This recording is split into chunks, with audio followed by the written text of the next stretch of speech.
You are not going to believe what went down in Judge First's courtroom today. Missed court dates, a multi-state crime spree, and a defendant with an excuse so ridiculous it might just be the worst one yet. And just when you think it can't get any crazier. Oh, it does.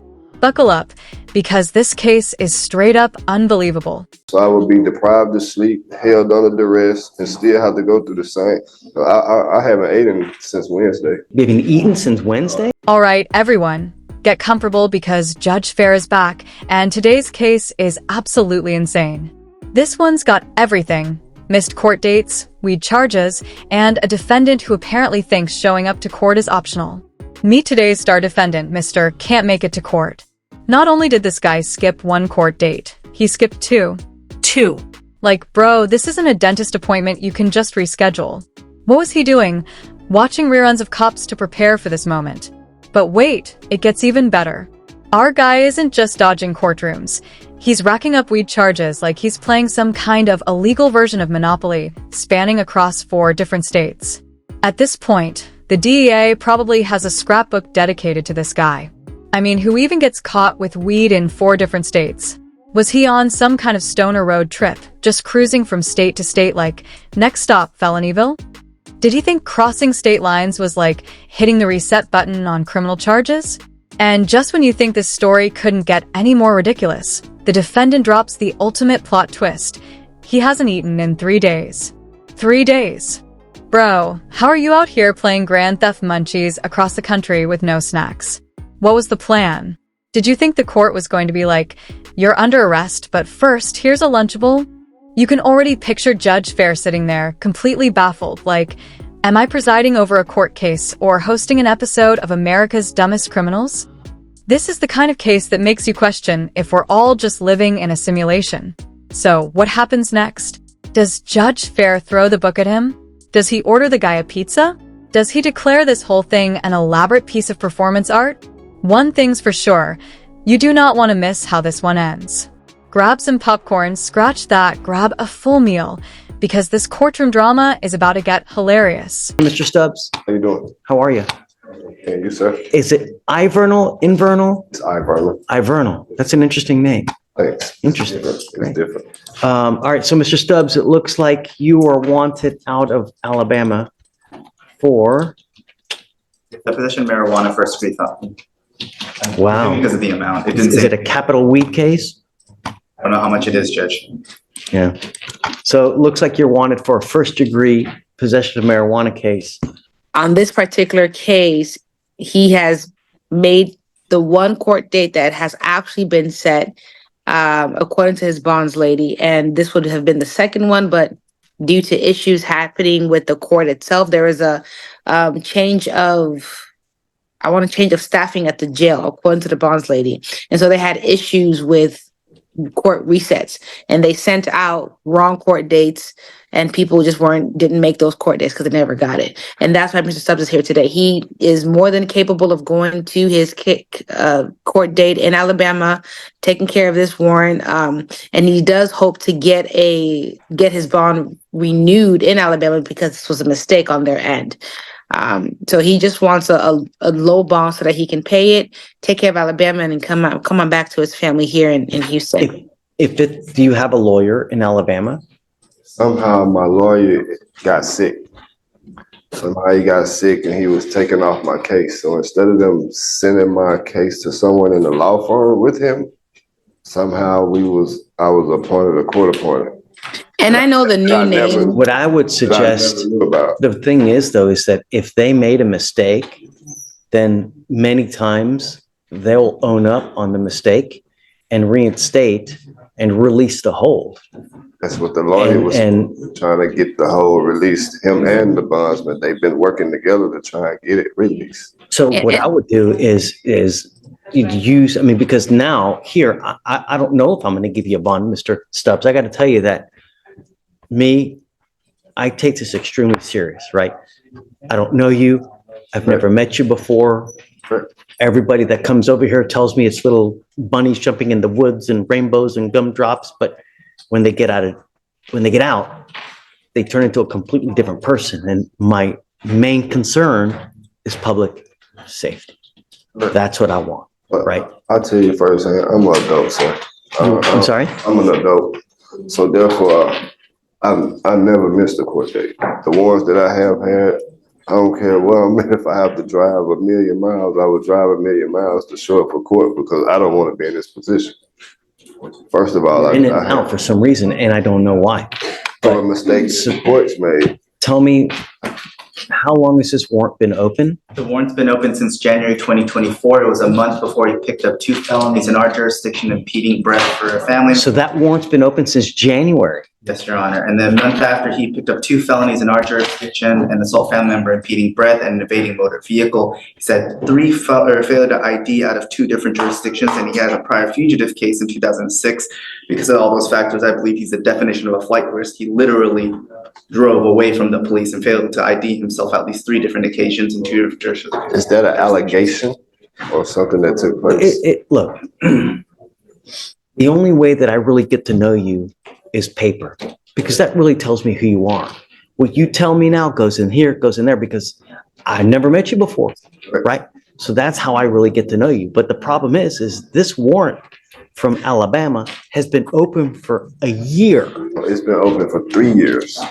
No, the warrant that was been issued in this case.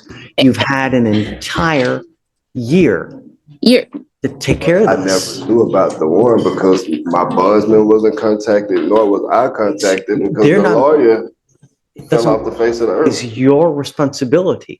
No one is going to call you, hey, Mr. Stubbs, it's time to take care of this criminal case. Come on, man, it's time to take care of it. This guy has to be joking. He's seriously standing there claiming he didn't know about his arrest warrant for over a year. Like, come on, man, that's not even a good excuse. He's out here acting like a little kid caught sneaking cookies. No one told me. Bro, it's not like your warrant got lost in the mail next to your Netflix subscription renewal. And Judge Flair? Oh, he's definitely not buying it. You can see it on his face. He's heard every excuse in the book. He's probably thinking, oh, sure. And next you're going to tell me your dog ate the warrant. What do you guys think? Is this dude for real?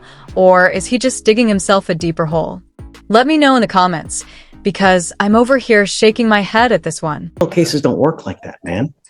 When you hire a lawyer, you hire them to defend you. And, you know, the more money you spend, the better representation you get, the more you pay to get babied, right? Like these really grandiose lawyers, they will baby the heck out of you, right? Because you pay for it. All the courts basically, and every day until they tell me I have a new court date, or is my lawyer. Yeah, if that's what it takes, then yes. But Judge, and I wanted to say in his defense, the bonds lady did state that he had been in contact with her as per the new court date, whatever new court date was set out. And when they issued out the court date, she didn't know about it until he missed it. He didn't know about it until he missed it. He has been in contact with his bonds lady. Not only do you have 2 open cases here, but you've also said he picked up other cases in other states as well? No, I'm saying he has history in 4 other states. He's had, History in 4 other states? Yes, Your Honor. You know? I'm not from Texas. I've just moved here. I mean, I haven't been in trouble in over 12 years, you know. You've got 2 open felony cases. It's been open since Take February. them to trial right now today because when those allegations, I was in jail. So let's not talk about, don't talk about the cases. Trial now. I'm guilty to prove innocent, right? Let's do this. Ms. Chisholm, can we roll it to tomorrow? Will you reach out and see if it is a true error in their part? Maybe Absolutely. Release the hold? Yes, Judge. I don't feel comfortable. This thing's been open for a year. You've known it's been open for a year. I mean, and now the only reason you want to take care of it is because we got you, when you should have I never been knew proactive. I never knew I had a warrant. It's okay. And Judge, I'll get some written correspondence. Hold on, Mr. Stubbs, hold on. I'm gonna get some written correspondence to that effect. That way we can have something on paper. And if we can't get it on paper, then we'll take it on from there. But I'll do my best to reach out to Alabama folks. Mr. Stubbs, she's great. That's why we have her working with us to try to help resolve these issues. You know, if they can, hopefully they'll release the hold. Yes, Judge. I'll start working on it now, but we'll roll it till tomorrow. Yeah, okay. Thank you, So Judge. I will have to come back to court tomorrow. Yeah. So I will be deprived of sleep, held under duress, and still have to go through the same. I haven't eaten since Wednesday. You've been eating since Wednesday? Don't eat meat. They only bring you bologna sandwiches. I'm tired of going through it, Judge. I don't do anything I don't know if wrong. they have vegetarian. I haven't been in any trouble. They have vegan stuff in jail. When you peanut butter and jelly, they don't. They only give you that on the dorm. And if I'm here at court, how am I going to eat? I mean, I work at jail. They have vegan meals. But if I'm in court, how do I get a hot So tray? let's see, you can have someone give you commissary. Johnny's. You have commissary? I can't go to commissary. I haven't been to commissary. I've been here a week. Oh, you just got arrested. I just got arrested I just got here last Wednesday. I was extradited from Dallas County to here. Oh, so you weren't even here in Dallas. I You weren't wasn't even here, so I did 10 days.